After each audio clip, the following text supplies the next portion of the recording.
welcome back to the Kiwi Wedding Podcast. My name is Lydia and I am a wedding photographer based in Tamaki Makaurau, Auckland. Today on the podcast I have a very special and lovely chat with Lizzie.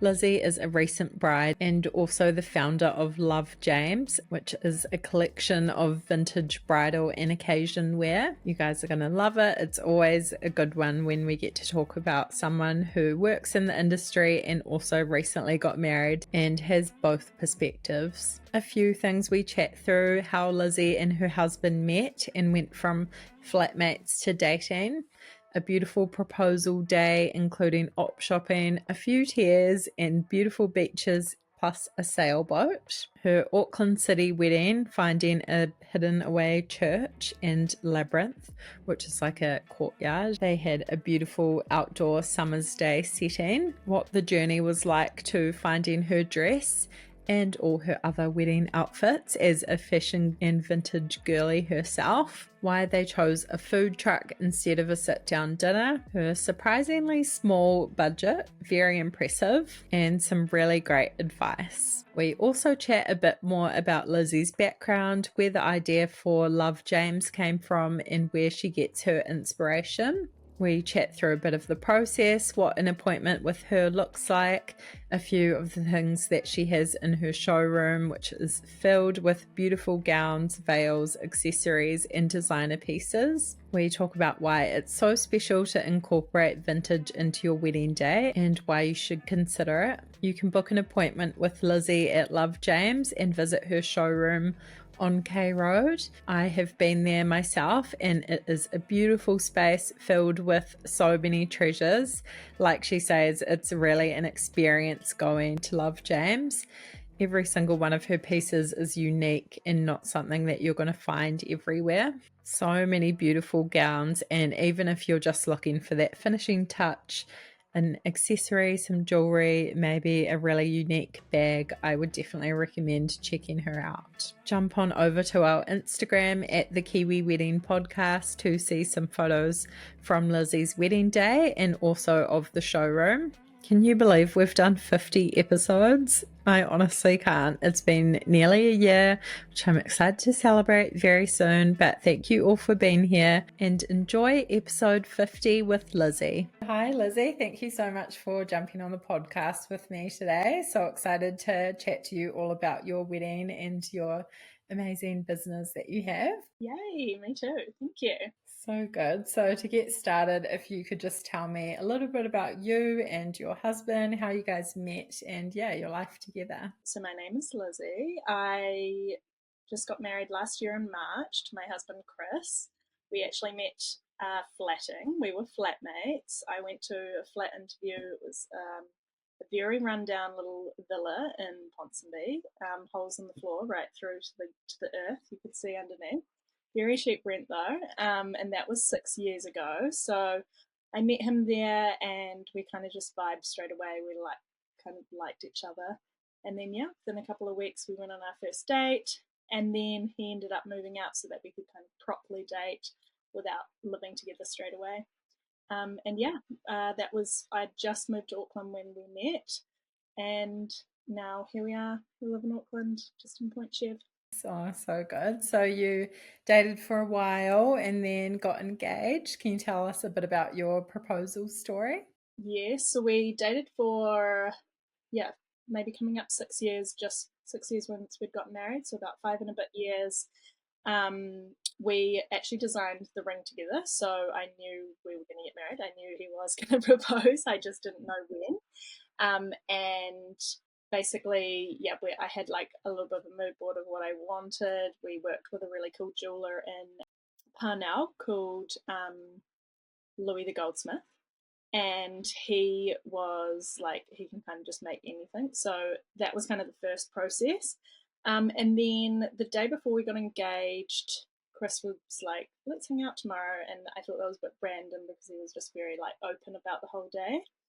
And then he ended up being like, let's go up shopping and we'll go out for brunch, which is obviously something I love to do, love vintage. And we headed out, and then suddenly he was like, we need to leave. And I was like, why do we need to leave? He's like, we've got to go home, we've got to get changed. And I was like, okay. And then basically we went home and I was trying to pick an outfit and I actually started crying because it was like so much pressure and rushing. Um, basically because we needed to catch a ferry. And so fashion crisis at the last minute. I was like, what do I wear if I'm going to get proposed to? Like, what's my outfit? And anyway, we ended up rushing down to the Auckland ferry terminal, missing the ferry that he'd booked for us by 1 minute. Then also cried because I was like, oh, so much emotion, like rushing there. And long story short, we finally got to Waiheke. We went to a vineyard for lunch, very late lunch by that stage, and then he took me down to a little beach, and I was thinking, this is so random. Like, why are we going to this beach? Because I'm a very sentimental person, and so I think I was sort of like, we never come to this beach. We don't even really come to Waiheke that much. This seems kind of random. And then we ran into his friend who had a little sailboat or like a yacht, and we went out on a dinghy, got on that, and then we sailed round Waiheke towards Rangitoto, which is like a really special place for us because we love to rent the batches there, which are like 1910s vintage kind of batches that you can hire from Auckland Council. Amazing, recommend if you do it with a group of friends. And yeah, and then we went to the front of the boat and he dropped a knee and proposed. So that was the proposal. And then we sailed back. It was actually a super moon, like a orange moon was like rising. And then he surprised me and arranged for our friends to be at the apartment, my apartment in Freeman's Bay. And yeah, we had like a little mini celebration, kind of like a little engagement party then. So it was pretty good. Some highs, some lows, but we got there. Love that. Had you always been one of those girls that dreamed about what your wedding would look like, or had like a certain vision in mind and vibe and style of what you wanted? What were those sort of first steps with planning, finding a venue, all of that? I think, I mean, I've always loved weddings and I've always loved looking at other people's weddings and kind of looking at their setup and things. Didn't have anything super in mind, but we kind of decided we wanted like a really traditional ceremony and then like a really fun kitsch after party. And that was sort of what we thought about at the start. So we were looking for two different venues, either like a church wedding, like really traditional, old like building, and then something at like a restaurant or something fun or low key even. So like really mixing it high low, like having really formal, really intimate, really like special, meaningful, and then having like really bizarre and sort of fun and just like colourful and unexpected, I guess. So yeah, we kind of like started the journey for looking with the venues really because that was sort of, we knew we wanted to have it in Auckland. We weren't set on having it in Waiheke. On Waiheke, we were sort of like somewhere city urban. We first visited a lot of churches, and so we looked at all the kind of like big ones like St Paul's. I think it's St Matthew's in the city. Um, yeah, a few different ones, and we actually settled on one called St Columba, which is in Greyland. It's not really well known. It's between the Westland shops and the Greyland shops. If you're driving there, you'll probably driven past it and you won't know. It's sort of set back from the road. We visited this one and we liked it, but we liked other ones better. And then once we started adding up all the costs and like working out how we would decorate some of these other second venues we were looking at, it was sort of like halls and random venues. It was starting to add up a lot, and we couldn't quite find what we wanted. And when we revisited the St. Columba, it had this amazing labyrinth, which is like a meditative labyrinth beside the church. And we realized we asked if we'd be able to have food and alcohol and have the reception there, which they agreed to. And then in front of the church is a hall where it's like a community hall that you'd have like dancing lessons. In fact, one of my friends, George, had his tap dancing lessons there when he was 7. So it's like a like just your basic hall, and that meant that we could kind of have 3 venues or 3 locations and areas within the whole experience of the wedding, and that kind of sealed it for us. Especially the labyrinth was really cool and graphic. Yeah, so that was kind of where we started once we had the venue. Everything else Yeah, so cool. It looked so stunning, like such a unique space as well. So lucky to find that. And yeah, what were the most important elements of the day for you, your sort of top priorities when it came to vendors, people, all of that? I think we we kind of focused on each part being special and each part kind of like being meaningful to us. The ceremony itself, like I had the organ playing for when I walked down the aisle because I was like, yes, when else am I gonna have an organ? I tried to like find a saxophone or a like trumpet player. Unfortunately, I was unsuccessful, but we just tried to do all the things that like we loved, like the aesthetics, the flowers, the food, um, within our budget. I mean, if we had had an endless budget, we would have had, $50,000 worth of flowers, and we would have had like everything turned up. But I think in the end, when I look back, everything we had, we wouldn't have changed. We would have just had more and things like that. Did it so well. And yeah, can you talk to me a bit about your wedding outfits and how did you go finding your dress, getting it made? What was that process like?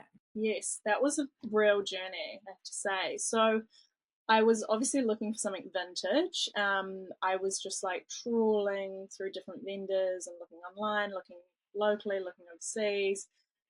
Obviously, I had my own collection of vintage wedding dresses with Love James. So I knew, well, at the start, I was like, there's literally every style like I know about. So how do I narrow down what I like? And that was really challenging. I feel like I'm someone who has very eclectic tastes. Like I love to mix random things together. So I really at the start was like, oh my gosh, what do I like? Which I think a lot of brides can relate to. It's quite overwhelming. If you go into a dress shop, you're like, do I like strapless? Do I like big sleeves? Do I want this? And it's overwhelming looking at Pinterest and you're looking at these like incredible weddings that you are like, how can I do that? And you're like, okay, well, this wedding costs $500,000. Like, you are trying to recreate things that you see, and you're like, how can I get this exact dress? But basically, I in the end narrowed it down to like loving 1930s kind of style with like flutter sleeves. Um, Loved the idea of it being like sheer organza or like a organdy, like a cotton organdy. And then really, I just couldn't find what I wanted in my size. Like it was just so hard. I would find what I want, but it was way too small. So hard to find different sizes in vintage, especially the older you get. And then I found a dress I absolutely loved, and it was in yellow. And so then it was getting closer and closer to my wedding, and I was like, oh my God, what am I going to do? And I loved Brooke Tyson, and I'd met her, and we'd chatted about Love James and things like that. And so I basically, and she loves vintage as well. So I was like, will you make my dress inspired by kind of like these 1930s silhouettes that I loved? And I kind of just became obsessed with it being pale pink. And so I literally went to the fabric store um, and picked the silk with like one of my best friends and one of my bridesmaids, Bridget, and we literally draped the silk in the store. I bought it, and then Brooke started making it. This is also 5 weeks before my wedding. And she dyed extra silk in the pale pink, and yeah, pulled it together basically. And we kind of like worked on it, and she just was incredible, worked her magic, and I just knew she'd do such a good job because she's so good with silk organza, works with a lot of organza. So I think it's key to pick someone who does the kind of designs that you want. So you're working with someone who is an expert, and I knew she'd be great at that. And then for my second and third looks, I had found this amazing vintage pink sequin 1970s dress that I loved, and I'd bought that, so I knew I was going to wear that. So then I was like going on this whole pink theme, even though not even someone who has any pink in my wardrobe, literally. And then my third outfit I wasn't even going to wear, but I had actually bought it as stock for Love James. It was dead stock, so it still had the tags on it from the 80s. And it was this really fun white ruche dress with a marabou or ostrich feather actually across the front. And yeah, I just popped that on for the last hour of dancing. And yeah, a friend of mine who was in the States at the time who came over was one of my bridesmaids. Shopped kind of virtually for her like vintage one, and we used a beautiful dress that I had as well for my other bridesmaid, and for my sister, we did like a hot pink power suit because I was like, that's what she looks best in, that's what she felt great in. So yeah, that was kind of the journey of the outfits. And then there was the rooms. Love that. Yeah, did the guys go vintage vibes as well? They didn't. The guys was harder, and the guys I was just like at that point in the wedding when you're just got so many things and to do lists. My creativity for the men was just like I don't even care, just white shirts and pants. Now in hindsight, you're like, oh, I could have done so many fun things, but I ended up something I wanted to do and I did pull off, which I was really proud considering everything else on was I worked with a really good friend of ours, Tom and Marilyn, and Tom runs Tom Morrison, the menswear label. And so I had this vision of like Chris having a second look and having a second outfit. And so another friend of mine, actually, I was looking constantly for like the right vintage tablecloth and like a white lace. I wanted to make like a white lace shirt for him.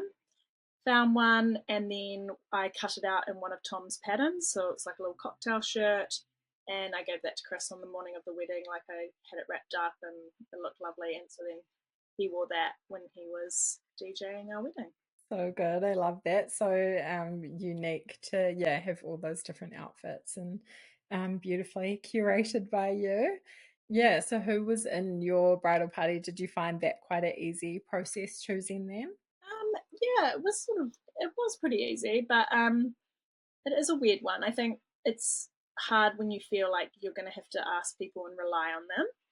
And that's probably what I found most challenging is like I didn't want to be a burden to people by asking them to be my bridesmaid because I was going to need their help and support. And so you just have to be like submit to that and be like, no, actually, like they want to, or you hope so. Anyway, so yeah, I had my sister and a really good friend of mine, Bridget, who I've had been friends with since uni, and I had my other friend Stacey from the States. So I met her when I lived in New York for a very short time. So yeah, and I knew that she was going to come to New Zealand for the wedding with her husband. So that's how I picked. And then I kind of other bits within the day, like I had other special people and friends in our life, like take part or give speeches or do readings and things like that. Yeah, nice. That's a good way to just incorporate different people and not have a excessively huge bridal party as well. Exactly. What about the guest list? Did you find that quite hard to narrow down? We did, yeah. We ended up structuring our wedding so that we could have more people at the ceremony and less people at the reception. And for us, that was kind of like there were people in our extended network that we wanted to have like share that moment, but we couldn't necessarily maybe afford to like have that many people for dinner and all of the food and alcohol and things that takes. So the way we structured it, we did ceremony, we had straight away when people left the church, bubbles, cutting of the cake, platters. We made that afternoon kind of bit straight outside the church under the purakawa trees. That was like a bit of a moment. So then that was one event. And when we left for photos, that was sort of the end of that section. And then we had like recommended places for guests to go for a drink in between, or they might want to pop home and freshen up. And then we kind of like started the evening part about 6 p.m. for dinner. So that was the kind of like compromise for us, where yeah, we had a few friends that we didn't want to not have, but at the same time, when like you have lots of extended family and yeah, it's so hard. Yeah, it just adds up super quick. But yeah, that's a great way to do it and structure it that way. So, yeah, it's quite clear there's not any awkward people lingering for the reception that aren't meant to be. But Yeah, yeah, it's a I good feel way to like do it. guests just want to be told what to do. No guest wants to be like wandering around wondering like when dinner is or what time they should do this or like are they invited to this. It's just like you got to make things as clear as possible. Absolutely, that's good advice. And yeah, can you tell us a bit about the big day, how it all went, and any highlights or favorite moments? It all went pretty much without a hitch. Couple of bits I'll get to at the end, but yeah, basically the classic. Everyone got ready, all of the girls together, the guys together. We went to the church, just me and my dad in the car, which was really nice. And we had like a family friend drive us there. So that was just nice to have that 15 minutes just us together. down the aisle ceremony. We had, like I mentioned, we kind of had the after bit, which was like really nice, just that time to chat, get some family photos done, food and snacks, really enjoy the day in the sense like when I had pictured like the church wedding, I wanted it to feel like a kind of little village church wedding in England or something like that. And I think being that it was March and summery or end of summer, it was really nice just to be outside, surrounded by nature. There's a lot of gardens. Um, and then, yeah, we, again, for photos, I wanted to keep it really simple. I didn't want to traipse around, having traipsed around for my sister's wedding for her photos in very uncomfortable shoes, which was my own fault. But I was like, absolutely not. So I was really key about that, that I just wanted to go to like one location, enjoy the photos. And yeah, I was really like thoughtful or like present to that, that, you know, how I would like remember the photos is how I felt. So I didn't want to be stressed. I didn't want to be just thinking about getting photos for the sake of like trends and Instagram or anything like that. I just wanted to like really enjoy it. So we actually picked, again, I wanted somewhere close, so close to Grey Lynn. We did, it was a vegetable garden in the Unitech Gardens, in the Unitech campus. I know It's the just, one. yeah, it's got great companion plants. So it had so many flowers and had lots of dahlias and all the flowers were out. And it was just, you know, swapped out my shoes, didn't want to get my, my Gucci's in the dirt. And then just like there happened to be, which we didn't even plan, we'd taken food and snacks, of course. It was like a little shelter area where we had a seat and just actually sat down, had some food, and then packed up and kind of came back. So for me, that was perfect. It was like one location, cute, went with the garden vibe, felt like when you look at the photos as a whole, it feels like we're at the same venue almost. Um, yeah, so that's what we did for that. Sounds like such a beautiful day. I studied at Unitech, so I remember that spot, and it's a good little secret Yes, location. you're like, oop, I've revealed it. But No, there's it's an good. amazing building, I think, just down from there, that like old hall. We actually wanted, we looked at that as one of the pieces, but I don't think they're renting it out anymore. Yeah, I feel like I shot a few there back Yeah, in the day, but yeah, yeah, interesting. yeah. And then yeah, we came back to the labyrinth. The food truck was there. We had kind of just like a help yourself wine, beer, alcohol, and then we had people kind of serving dinner in like a really relaxed kind of format. Did you, so it wasn't like a sit down dinner, it was just No, like casual. Yeah. yeah, we were like, and I think budget wise, I was like a sit down dinner, or a couple of things. One was budget, one was location. So our venue was not a wedding venue. It was a church and a hall. It didn't have a wedding planner. It didn't come with staff. It didn't come with a team, which presented its own challenges. And you know, I would 100% say recommend a venue. Because they know exactly what they're doing. Loved it though because it was very unique and was very us. But we had to set everything up ourselves. We didn't have a dishwasher. We didn't have the option to even like, it just would have been a nightmare to manage in terms of like plate hiring and cleaning and just the turnover of like what you need for a real sit down dinner. And then it also came with extra costs. And I'm sure a lot of people know, like once you start adding in tablecloths, cutlery, plates, candles, flowers for the tables, you know, then you've got like handwritten place names, and you want the menu printed nice, and it just starts all adding up. And love that, would absolutely do that. But we'll do that for something else with like 20 people or something like that. So yeah, that's why we chose the food truck, and we also just wanted it to be more relaxed. You didn't have to sit beside anyone you didn't like. You could just move around and chat to people you liked. Nothing worse. Yeah, and it just meant it worked with the style of wedding, and it worked with the style of venue, which really couldn't facilitate a full sit down. It didn't have a working kitchen. Yeah, so good. Such a good option for people, and like cost saving thing as well if you're thinking you want to do something a bit different. I love Yeah, that. yeah, for sure. What did you find the hardest about the whole wedding planning process? Is there anything you look back on and regret or would do a bit differently? Probably not. Probably not for do differently. I mean, if anything, we probably didn't have enough staff and help in terms of the actual wedding day.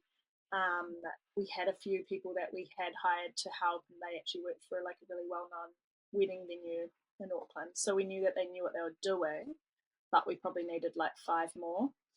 Um, and so we had like, yeah, that's probably the only thing I would say that left us a little bit stressed. So, for example, and just like random little oversights we hadn't thought of.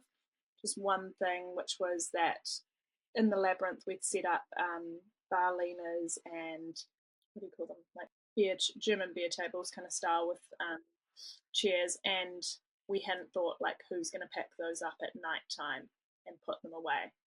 And of course, if you're at a venue with full staff, you just wouldn't even think about that. That's just up to them. That's for them to sort. And because the two people running it were two gals who were just like, you know, picking up drinks and doing other things, it was like, it wasn't a job for like two gals to pack away like 15 huge tables plus chairs at like 11 p.m. at night. And also, because it was a church, we had to turn it back over ready and like all cleared up for their 10 a.m. service the next day. So that's probably my learning is like I would have said more staff, you know, like, yeah, we would have just had more planning for that and more support. Everything else was great. So good. If you're happy to talk a bit about budget, even a ballpark figure of what you spent or yeah, how that process was. Did you go over? Were you surprised with how much weddings cost? Yeah, I wasn't surprised because I did kind of know a little bit, but we aimed to spend 20,000 and we had saved money and we kind of like we knew roughly like ballparks on different things, okay, how much is food going to be, that sort of thing. And we had to just kind of cut it down accordingly. I think in the end we spent about 24, and that was still with like our parents supporting us with things like paying for the Airbnb we got ready at, paying for like a bunch of wine, paying for platters, paying for little things. And for us, like that was worth it. I know other people might like shriek at that, but I mean, I also know a lot of weddings cost minimum 50K, 30, 40, Mhm. 50K in It's quite a heartbeat. low, yeah, in comparison to a lot. I think if we hadn't had that budget of 20K, we easily would have first round spent 30, 40K. And had we had no budget, well, like we would have been looking at different venues. So I think having the budget was good. We knew we were happy with that amount, and we just tried to work out, okay, well, what can we do? Like, it wasn't really like what can we cut corners on, but it was just sort of like, you know, getting closer to the date, I was like, oh, wait, maybe we do want tablecloths on the German beer tables. Maybe we'll get some candles and things like that. And I was starting to like add on details. And then I just was like, well, that's another $400 we don't have. That's another, like, you know, and practically I knew like the candles will probably blow out if it's slightly windy, unless you get the right candles, you know, with vases, and then you got to hire the vases. So I was kind of like, okay, I had to just accept that some things we couldn't do. There were more things I wanted to do, like I would have loved to have done more personalized stationery, like I wanted to make temporary tattoos, I wanted to do like I would have made it like a carnival and a festival with like goodie bags for all of our guests, you know, but I had to just wind it back slightly. But yeah. So yeah, that's I think in the end everything all up, outfits, the whole shebang, every single thing was probably 24. Yeah, that's so good. It's very impressive. I don't hear of many weddings costing that much, to be honest. So it's good for people to hear, and that, yeah, it's not like you have to cut out heaps of things, but just doing them cleverly and, yeah, thinking about it and not getting caught up in all those little things, like you say, that just add up and add up. So, yeah, so Yeah. good. Thanks for sharing that. And did you guys go on honeymoon straight away? What did planning that look like? We did sort of have a mini honeymoon. We took the week off before the weddings, and the wedding was in like that weekend in between the first week off, and then we had the week after. We went to Waiheke for a few days to one of my favourite places, which I forgot the name. What is it called? Palm Beach. Palm Beach, yeah. Yeah, such a good little bay. We had a few friends come from America and we wanted to spend quality time with them. And so for us, we were like, we wanted to go away with them. So we did. We went to Palm Beach. We booked an Airbnb. We did 2 nights with them, and then we went to the Coromandel to a place called Little Bay, and we had the rest of the week there, and that was like a beautiful gift from a friend, and her mum just offered us to stay there for free, which again was incredible. So and it was a great little family batch, very kitsch. We loved it. Lots of like incredible, she loves stock shops, so lots of incredible like vintage everything in the kitchen. And yeah, for us it was like perfect. And then I was like, great excuses that we can have a full blown holiday and call it a honeymoon later. So good. Love that. And were there any helpful websites or apps, different resources that you used during the planning process that you'd recommend? Not majorly. I mean, obviously, just I love locally together journals, so I loved reading that magazine, and I would look online, probably just Instagram, looking at other brides, looking at. I didn't use Pinterest a lot because I found that really overwhelming. I probably should have used it more because I think it's a good way to save things and see reoccurring trends, and then you can narrow down what you actually like. And then I think just leaning on your vendors, like our photographer wasn't from Auckland, so we couldn't kind of like lean on her for that, but florists, like other people within, and actually our friends of ours who helped set up the whole venue the day before or the day of, who were like kind of our day of coordinator. My friend James, he was in events, so we actually really did lean on him for more the timings and the like getting the flow right, and how much time should we leave for this? Like, is this going to work? Like, when it's all up in your head, you've never planned a wedding before, ideally. Like, you just don't know what to do. And then it's so annoying because after you've planned a wedding, all things going well, you don't plan another wedding and then you're an expert. So it's quite frustrating. But um, And yeah, you start working in the wedding industry? exactly. So yeah, we did. I mean, if we could have avoided it, I would have 100% got a wedding planner. I would have loved to have just been like, here's my ideas, you execute them. I don't have to do anything. Would have loved that. But yeah, we did have a friend who was in events, so they could like kind of advise us on like, even just working out how many tables should we have if we're not having a sit down dinner. Like, how many wine glasses should we have if everyone's going to like use one, but some people are going to use two? Like, like I freaked out, oh, what if we don't have enough leaners and everyone wants to sit down, but then of course everyone doesn't sit down. They are moving around. So yeah, things like that. It was good to have a sounding board. Um, yeah. Yeah, so good. Great to use your friends for all their different talents and even just like other couple friends that have been married before or yeah, I feel like that firsthand experience is super helpful. And is there any advice that you would give to couples planning their wedding at the moment? I guess just that it's good to like have a reality check. Sometimes you are comparing your wedding to a wedding that is literally $500,000 to pull off. And you see these little like glimpses, but you're just seeing, just like you put out on Instagram, you're only seeing like one little curated moment.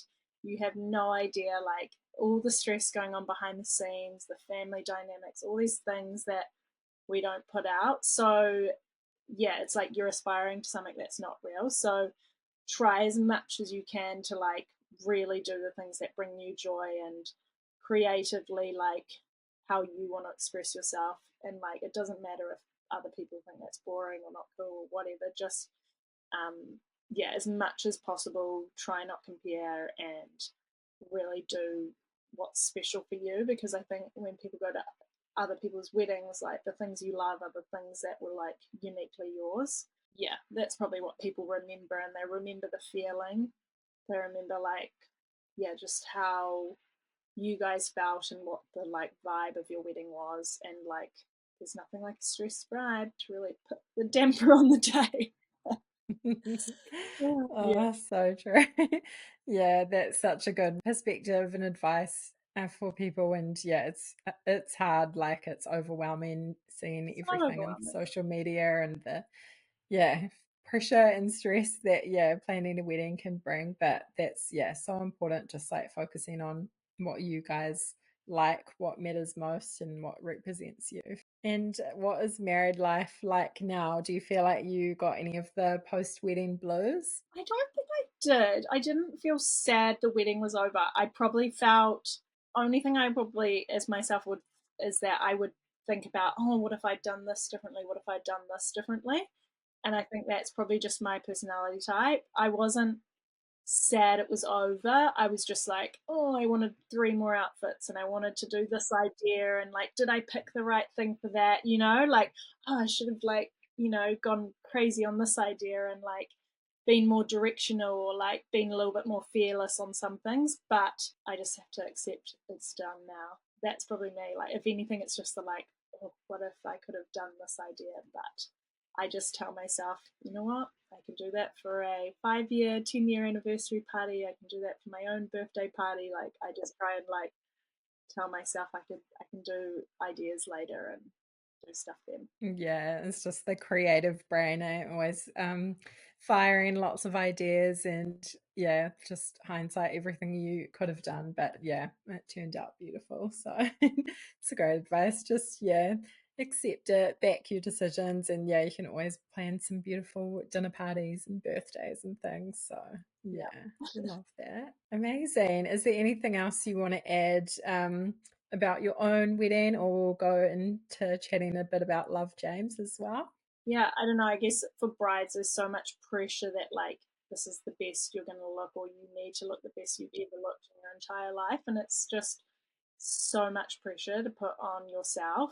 And if that doesn't help, like that doesn't help you have a good day. So yeah, just remembering it is just one day, and yes, you want to look amazing and feel amazing and all those things, but yeah, it's just so much pressure to like constantly put on yourself about the day and it being perfect and all these things because it is literally just one day. Yeah, so important. Just trying to have that positive mindset and confidence and Mm, yeah, how you look and everything. It's easier said than done, but yeah, totally. try not to put too much pressure on it. That's great advice. Amazing. So you have Love James. Can you tell us a bit about your background, a bit of your journey that's led you to creating it, and yeah, how you kind of got to where you are today? Well, I've always loved vintage. I've always loved weddings. I've always loved like yeah, like wedding movies. I think yeah, what's it called? This like great 80s one I used to grow up watching. I think it's the Father's Bride or something. Anyway, um, I yeah, so I started thinking about the idea for Love James probably 2020 or before 2020, or around 2020, I should say. And I'd thought of the idea for a long time, which was that I wanted to create like a place where you could shop incredible vintage bridal and occasion wear, and it would be like a really elevated experience. It would be really curated. It would be like much more like high end, and it would mean like you wouldn't need to rifle through like an op shop or like a really cramped vintage store. Often you go to like vintage stores and they're just like packed to the brim and you know there's damaged things and there's just like all this like chaos, and I had seen overseas that there were some amazing boutiques that did this and that really like were able to offer that experience. And yeah, I had the idea and I just felt like there was something missing in the bridal scene in Auckland. I felt like there's a lot of same when it comes to bridal fashion, and like some of it for me is quite boring and just like it's not maybe as true to how people brides shop now. Like they are shopping with their values, and if they often buy secondhand or they like to shop a myriad of ways, maybe they buy some new designer, maybe they buy some secondhand, and they're like, why would they suddenly just buy this crazy white gown that they would not normally wear? And yeah, I wanted to offer something unique that you could have something one of a kind no one else would have. It's even more exclusive. You're not going to show up to your wedding and see the same bride like the next week in the same gown. So yeah, that was the start of the idea, and from there I started collecting and built up like a base range of about 120 pieces, and then had so much help from friends. I had a friend do my branding called Dylan Lawson, and then from there I launched it as an Instagram and started doing pop-ups. So that was the beginning. Amazing. Such a cool concept, super unique, and yeah, cool to have that option for people that want to shop that way or get something a bit different. I love it. And yeah, where do you think your love of vintage comes from? You kind of talked about why you wanted to creator and saw that gap. But yeah, where does that come from? Where do you get your sort of inspiration? I think I think I've always loved secondhand and I've loved vintage. I don't know. I think I just loved old things growing up. Like as a child, I loved weird old things. Like I guess I loved little tins and boxes and like knickknacks and like old things. I always like thought that was very cool and like interesting.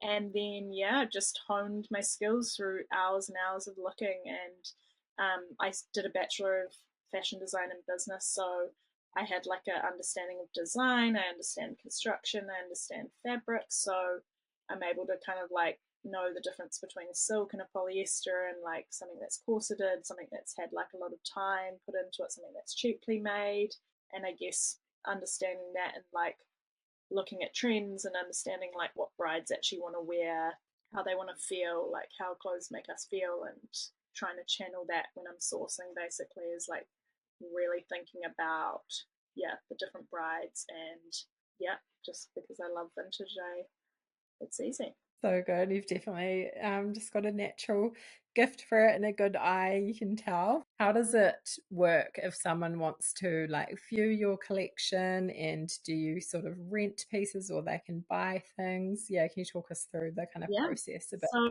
it's like a normal bridal salon. You would book an appointment. You'd have a dedicated spot with me. You would come to the appointment, have bubbles. I'll show you the collection. I'll kind of walk you through like the different sections on the racks, and then it's just free reign. You're basically able to have a look at all of the pieces, pick out as many things as you like to try, and I find out what brides want before. Everything's for sale. I don't rent any of the gowns just because one, they're quite fragile in nature, being vintage. They often, if they're already like 90 years old, 100 years old, they haven't got like 5 parties left in them, but they've probably got a couple.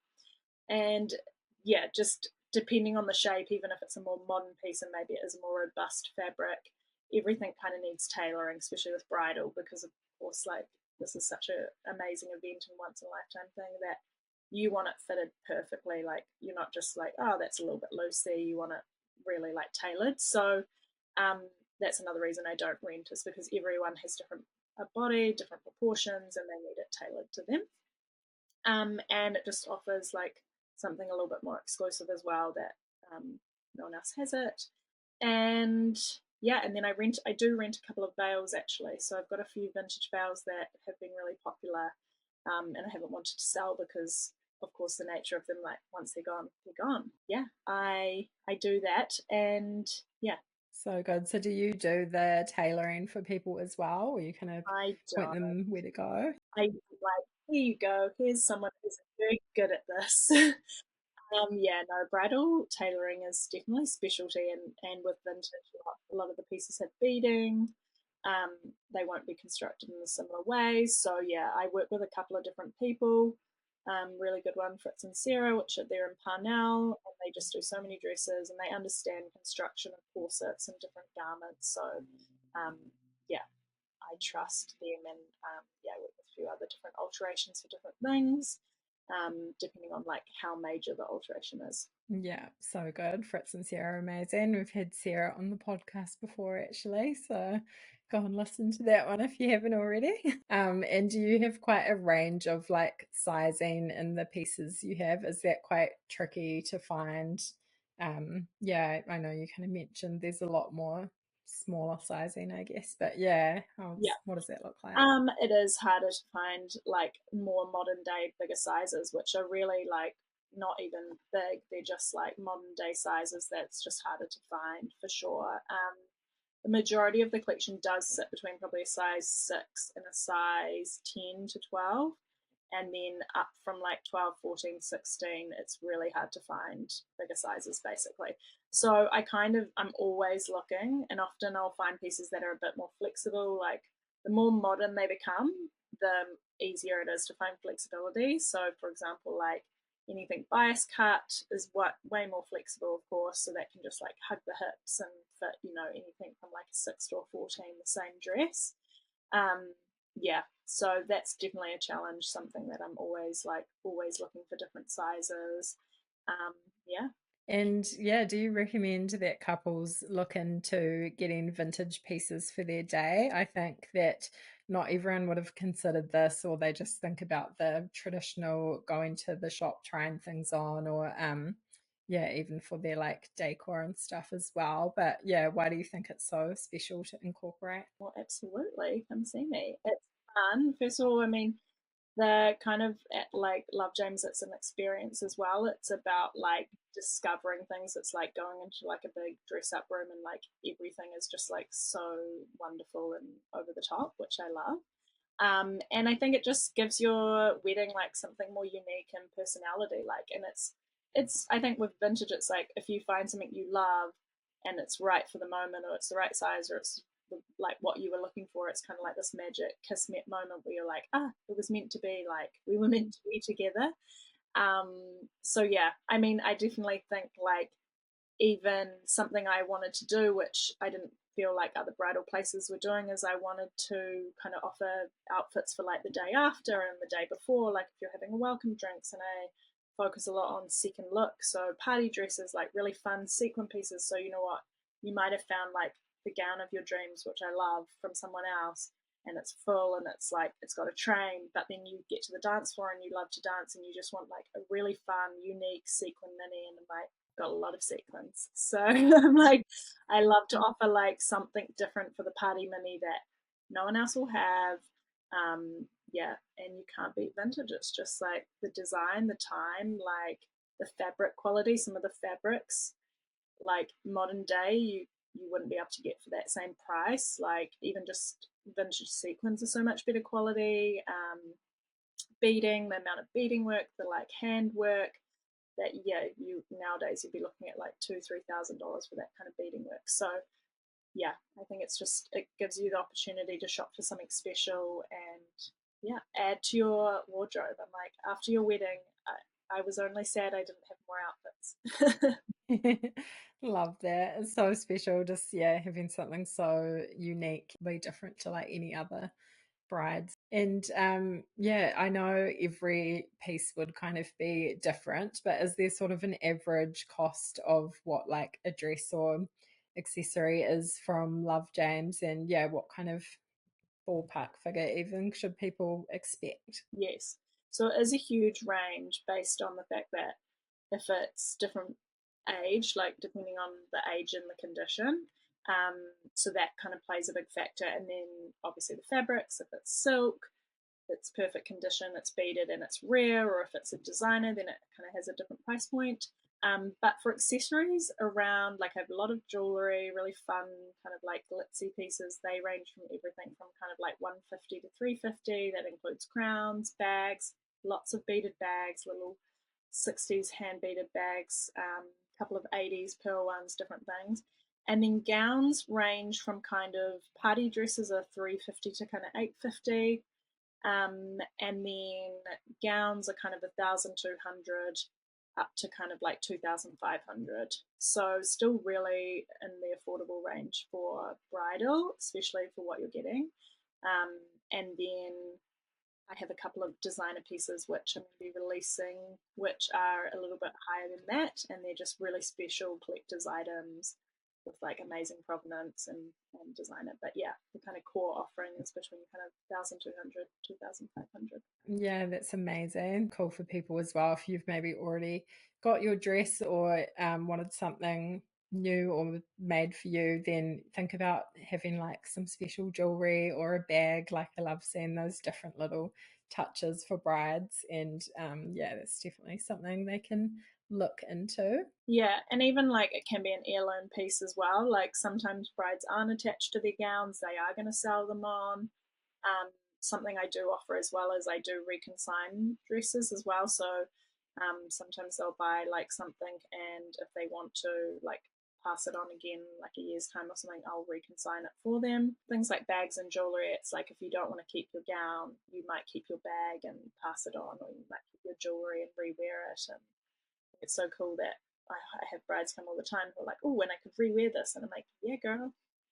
Yeah, so good. Yeah, you can definitely like find another outfit for it or pass it on to your kids one day or something. Like, there's something a bit more special about a vintage piece for sure. Yeah. Do you have any advice for people, yeah, how someone can incorporate more vintage pieces into their wedding day or do things a bit different? Yeah, anything for brides that might not have considered that? I mean, I guess keeping an open mind, like, I think, yeah, I often have people visit and they have something in mind, but once they try something else on, it is like a totally different vibe and they can fall in love with it. So definitely that. But even just for incorporating in your day, like something we did, which not exactly vintage, but sort of, is that we had photos of our grandparents at our wedding, and we had like my grandparents, my parents, my great grandparents, and same with Chris's side of the family.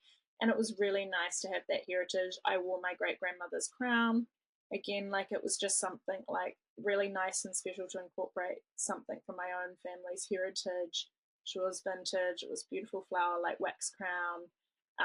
And that felt special for me. So I think even like looking for little elements that you might have in your family home, or like just cool things that you could drum up, or people love nostalgia, I think, as well. People love to look back. People love to like see their grandparents' wedding outfits and be like, that is wild. Oh, I love when people have those photos of their grandparents and you can kind of like see the resemblance of them all as Yeah. well. And then their, yeah, cool outfits and things. And I think, yeah, a lot of people kind of get caught up on making their wedding super timeless and not like aging in 10, 20 years. But I think like embrace the era we're in, or even There's like no such older than that.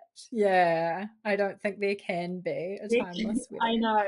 I've seen so many interesting videos on this, and it's like, yeah, it's almost impossible, eh? But also, like, I'm just like, just go with it. Like, you'll probably think it's funnier to look back and be like, what the heck was I thinking? But you know what? If at the time you loved it, it doesn't matter. So good. I love looking at those old photos from, yeah, I mean, even grandparents or like 60s, 70s, 80s weddings. And it's like you can tell the era, but that's what's cool about it. Yeah, So, and that's what's so good about fashion, is that because everything is circulating, like, we've just had like a huge trends in bridal with like 90s slip dresses, and that's all was coming from 90s, and 90s was coming from 30s. And then now we're having like a huge 80s thing where we're having like so much more raw silk, we're having so many drop waists, like big sleeves, and like, yeah, everything is just circulating the ideas round and round. And yeah, which, hey, timeless. yeah, so good. I love that. Amazing. So cool for people to hear about Love James and yeah, maybe think a bit differently about your pieces for your wedding and yeah, what you can do that's a bit like strained from the traditional Yeah, route or what you've heard. So yeah. thank you so much for jumping on today. Is there anything else you want to add as we wrap up? No, thank you so much. And yeah, come see me, book an appointment. I'd love to like help you look for something vintage and something special for your day. Yeah, and it's kind of all about like enjoying all the fun parts of the wedding planning process. Like turn those up as much as you can, to make up for the boring seat planning and logistics. Yeah. We'll definitely leave all your details in the show notes and yeah, definitely go and check out Love James. Such a cool concept. But yeah, so lovely to talk to you. Thank you so much for having me. It's so good to talk to you.